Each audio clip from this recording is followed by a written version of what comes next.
ये दिसंबर सीरीज आपको कहाँ पे क्लोज होती हुई दिखती है, हमको अगले 2 दिन के लिए क्या करना चाहिए, और अगर आपके कोई पसंदीदा शेयर हैं तो वो भी जोड़ देना सर फटाक से। गुड मॉर्निंग डिम्पी जी, गुड मॉर्निंग एवरीवन और सभी दर्शकों को सुप्रभात।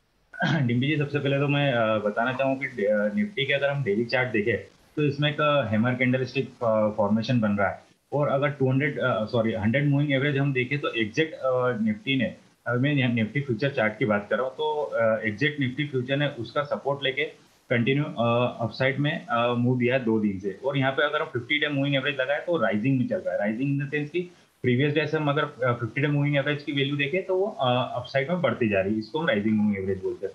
तो ये एक राइजिंग साइड में जा रहा है। तो मुझे ऐसा लगता है कि डेफिनेटली बाजार जैसा भी एसजीएक्स निफ्टी इंडिकेट कर रहा है कि 50-80 पॉइंट हम थोड़ा नीचे खुल सकते हैं। तो मुझे ऐसा लगता है कि ये थोड़ा सा नीचे खुलने वाले में कहीं पे भी पैनिक नहीं करना चाहिए, 10-15 मिनट वेट करना चाहिए। मुझे ऐसा लगता है कि वापिस से बाजार एक सपोर्ट ले सकता है 18,050 18,020 के आसपास में, और वहां से वापिस से हमको अपसाइड का मोमेंटम देखने को मिल सकता है। क्योंकि जैसा अभी एक हमारे साथी ने ही बताया कि पुट राइटर काफी अच्छा एक्टिव है 18,000 17,900 पे, और कॉल राइटर एक्टिव है 18,200 पे। पर कॉल राइटिंग में ये देखने की चीज देखने को मिली है कि जहाँ पे ओपन इंटरेस्ट जो चेंज हुआ वो नया नहीं हुआ, वो कम हुआ। इट मीन्स कि कल ट्रेडर भी ये देख रहा था कि 18,200 को हम क्रॉस कर सकते हैं।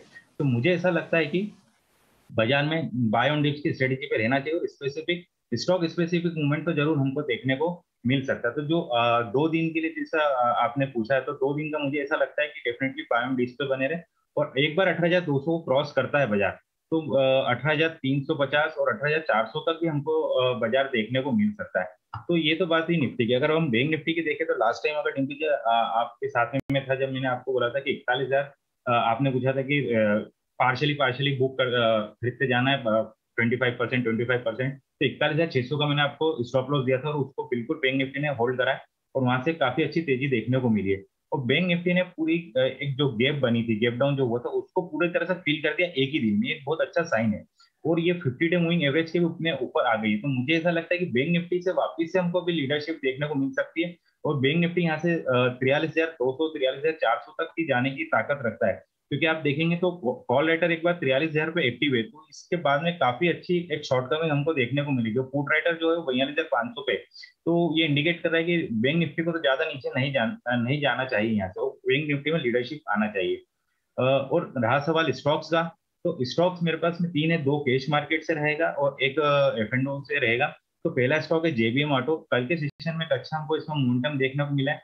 अपने 200 मूविंग एवरेज तो बिल्कुल लग के करा है करेक्शन के बाद में, और इसमें फॉलिंग एक चैनल का ब्रेकआउट देने वाला है। तो 517 का क्लोजिंग है, 511 का स्टॉप लॉस लगाना चाहिए, और 535 और 545 का टारगेट है।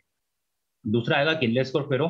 आप देखेंगे इस स्टॉक में अभी बाजार में इतना करेक्शन हुआ, इसमें कंपेयर टू दूसरे मिड कैप स्टॉक्स में इसमें बहुत कम करेक्शन देखने को मिला। इसने कल अपने ऑल टाइम हाई को क्रॉस कर दिया है। तो इसमें 352 का स्टॉप लॉस लगा के 380 और 390 का टारगेट आता है। ये एक अच्छी बात है कि आज अगर ये बाजार नीचे खुलता और ये स्टॉक नीचे मिलते हैं तो एक ज्यादा अच्छी अपॉर्चुनिटी इसमें हमको देखने को मिलेगी। तीसरा स्टॉक रहेगा जेएसडब्ल्यू स्टील। इसमें 755 का स्टॉप लॉस लगाना चाहिए, 785 795, ये 2 टारगेट की जेएसडब्ल्यू स्टील में भी खरीदारी की सलाह रहेगी।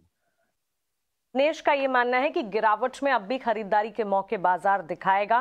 3 stocks automobile pack, metal pack से जुड़े उनके पसंदीदा स्टॉक्स की सूची में। वहीं कुश का ये कहना है कि एफआईएस की जो सेलिंग के फिगर्स आ रहे हैं वो उन्हें ज्यादा परेशान नहीं कर रहे हैं। बाजार में अब भी सेक्टर स्पेसिफिक और स्टॉक स्पेसिफिक मूव्स दिखेंगे। हमारे साथ किरण भी है। किरण, गुड मॉर्निंग। आप बताएं ट्रेड स्ट्रैटेजी आज के लिए आप कैसे देख रहे हैं? जो टफ रेजिस्टेंस है 18,200, क्या उसको पार कर पाएगा भारतीय बाजार? निफ्टी के लिए इंपॉर्टेंट लेवल्स क्या है बैंक निफ्टी के लिए, और साथ ही आपके ट्रेडिंग आइडियाज भी आप बताएं। Very good morning everyone. So overall अगर हम डेटा देखेंगे तो कल जिस तरह से ओपन इंटरेस्ट कट हुआ है एफआईआई का लॉन्ग साइड की तरफ से और शॉर्ट साइड की तरफ से भी, और अगर एफआईआई की एक्टिविटी हम ऑप्शंस के अंदर देखें तो उतना कुछ खास ओपन इंटरेस्ट चेंज हम देख नहीं रहे हैं। वहां पे एक जो मेजर ट्रिगर हम देख रहे हैं वो है पुट राइटिंग का डेटा। पुट राइटिंग में 22,000 लॉट एफआईआई ऐड करके गए हैं, तो कहीं ना कहीं मार्केट में कोई बड़ी गिरावट आए ऐसा एफआईआई की तरफ से हमें नहीं लग रहा है। अब अगर टेक्निकली बात करें तो निफ्टी का चार्ट हम देखें तो 18,000 18,200 की रेंज के अंदर मार्केट और ज्यादा कंसोलिडेट हो ऐसा हमें लग रहा है। ओवरऑल 18,200 के कॉल राइटर्स जिस तरह से मार्केट में हावी है, 1,74,000 लॉट का ओपन इंटरेस्ट है। सो 18,200 आज के लिए भी रेजिस्टेंस रहेगा। कल भी जैसे हमने बात की थी कि 18,150, 18,200 would be the supply zone. कल हमने देखा 18,143 का हाई बना के मार्केट में एक सेल ऑफ भी आया था। तो आज भी हमारा व्यू पॉइंट सेम रहेगा, 18,200 के आसपास आप शॉर्ट सेल कर सकते हो, या तो अगर आपने नीचे में कोई बाइंग की हो तो वहां पे आप एक बार प्रॉफिट बुक कर सकते हो। तो ओवरऑल निफ्टी में जो एक पॉजिटिव पॉइंट है वो पीसीआर है कि वो 1 के ऊपर है, वो थोड़ा हमें बुलिश साउंड कर रहा है। साथ ही साथ एफआईआई का जो पुट राइटिंग का डेटा है वो हमें कॉन्फिडेंस दे रहा है कि मार्केट एक बार के लिए 18,200 आएगा, तो वहां पे आप प्रॉफिट बुक करके शॉर्ट सेल अटेम्प्ट कर सकते हो। लेकिन जो क्रूशियल लेवल है या तो कॉशियस वाला लेवल है वो 18,000 का है। 18,000 के ऊपर जिस तरह से कॉल राइटिंग और पुट राइटर्स दोनों का एक टग ऑफ वॉर चल रहा है, जैसे ही 18,000 तोड़ेगा देयर आर चांसेस कि हम मार्केट में एक सेल ऑफ देखें। सो ओवरऑल निफ्टी के लिए 18,200 would be the saturation level और सप्लाई जोन, वहां पे हम शॉर्ट सेल की सलाह देंगे। नीचे में 18,050 का लेवल आ सकता है और 18,320 हमारा स्टॉप लॉस रहेगा। बैंक निफ्टी की अगर हम बात करें तो बैंक निफ्टी के मुकाबले काफी पॉजिटिव दिख रहा है, 1.2 का पीसीआर रेशियो है। यहाँ पे जो टग ऑफ वॉर वाला लेवल है वो 42,800, कल भी हमने बताया था कि 42,800 would be the supply zone. कल मार्केट एंड में हमने देखा कि उस लेवल को मार्केट डिफेंड कर गया। अभी जिस तरह से एसजीएक्स निफ्टी दिखा रही है कि हम गैप डाउन हो रहे हैं, तो आज के लिए हमें देखना रहेगा 42,800 टू 42,500, ये 300 पॉइंट के अंदर मार्केट कंसोलिडेट होगा। आइदर साइड अगर हमें ब्रेकआउट या ब्रेकडाउन मिलता है then we can see some sort of move. तो ओवरऑल बैंक निफ्टी के लिए भी हमारा थोड़ा नेगेटिव व्यू है। अगर 43,000 के आसपास हमें मिलेगा मार्केट तो we would like to go short. Reason being 43,000 के ऊपर आप देखोगे तो 1 लाख प्लस के कॉल राइटिंग वहां पे मौजूद है। साथ ही साथ 43,000 टू 43,200 टेक्निकल लेवल्स के हिसाब से एक सप्लाई जोन भी है। तो बैंक निफ्टी में 43,000 के आसपास हम शॉर्ट सेल की सलाह देंगे, 42,500 हमारा टारगेट रहेगा और 43,300 एज अ स्टॉप लॉस हम मेंटेन करेंगे। स्टॉक स्पेसिफिक बात करें तो 2 mid cap stocks, last day हमने 2 मिड कैप स्टॉक्स दिए थे, उसमें सोनाटा सॉफ्टवेयर डज वेल।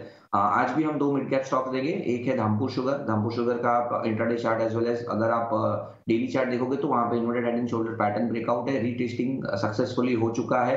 तो धामपुर शुगर 245 के आसपास की क्लोजिंग थी, कोई भी डिप आता है या करंट मार्केट प्राइस से हम लॉन्ग करके जाएंगे। 270 का हमारा टारगेट है, 234 एज अ स्टॉप लॉस हम मेंटेन करेंगे धामपुर शुगर के अंदर। नेक्स्ट जो कॉल है वो बजाज इलेक्ट्रिकल है। यहाँ पे भी अगर आप डेली चार्ट देखोगे तो असेंडिंग ट्रायंगल पैटर्न ब्रेकआउट है, साथ ही साथ फॉलिंग ट्रेंड लाइन ब्रेकआउट है। ये मोमेंटम इंडिकेटर भी पॉजिटिव जोन के अंदर है। सो बजाज इलेक्ट्रिकल 1191 के आसपास की सेटलमेंट नहीं, हम लॉन्ग करके जाएंगे। 1230 का हमारा टारगेट है and 1164 as a stop loss हम मेंटेन करेंगे। राइट, तो थोड़ा सा इंडेक्स पर व्यू तो कॉशियस है आपका भी, लेकिन स्टॉक स्पेसिफिक एक्शन में आप बजाज इलेक्ट्रिकल्स, आज दूसरा दिन है जो बजाज इलेक्ट्रिकल्स पे एक कॉल आ रही है, ठीक है, इन स्टॉक्स को रडार पर रखेंगे हम। किरण, कुछ से भी समझ लेते हैं, कुछ आप आज कहाँ बेट ले रहे हैं? जी हाँ, मेरे 2 स्टॉक्स हैं, दोनों ही ऑन दी बाय साइड हैं। पहला है लार्सन। इस स्टॉक में हमने एक अच्छा खासा अपमूव देखा था। मार्केट के साथ डिप आया था, बट वहां भी स्टॉक ने अच्छे खासे सपोर्ट जोन को रिस्पेक्ट किया है। 2050 का जो सपोर्ट था उसको रिस्पेक्ट किया है, वहां से एक अप ट्रेंड रिज्यूम किया है। Plus I think there is also an encouraging news about an order win in the stock. तो इन्हीं कुछ पैरामीटर्स के चलते मुझे लग रहा है स्टॉक की अपवर्ड जर्नी जो है कंटिन्यू रहेगी। यहाँ पे आप इसको 2160 और 2175 के टारगेट्स के लिए बाय कर सकते हैं। 2100 आपका स्टॉप लॉस रहेगा। जो मेरा दूसरा स्टॉक है that is Poonawalla Fincorp. Stock में हमने बहुत शार्प करेक्शन देखा, लेकिन जो रिबाउंड आया वो भी इक्वली शार्प है and it is backed by very strong volumes. तो this stock can now begin its uptrend from where it started, which is around 240-250 zone से, जहां से इसका अप ट्रेंड शुरू हुआ था, वहीं उसी लेवल्स के आसपास से सपोर्ट लेके फिर स्टॉक ने रिबाउंड किया है।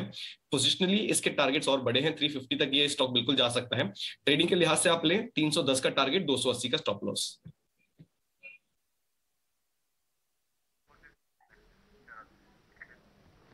ओके, ठीक है, तो ये स्टॉक्स आपके लिए ध्यान होना है। पूनावाला फिनकॉर्प को लेकर काफ़ी चर्चा है मार्केट के अंदर पिछले 2-4 दिन से। ये शेयर फिर से एक्टिव हुआ है। कल भी आप इसकी क्लोजिंग देख रहे होंगे ना, तो 4% ऊपर रही है और आज खुश की लिस्ट में भी आ गया पूनावाला फिनकॉर्प। ध्यान रखिएगा, अगर आपको इंडाइसिस में ट्रेड नहीं करना तो इसी पैनल पे, इसी जगह पर ही आपको काफ़ी सारे स्टॉक्स दिए जाते हैं जिसका असर आपको आज के स्टार्टिंग में, मिड में या फिर क्लोजिंग होते होते ज़रूर दिख जाता है।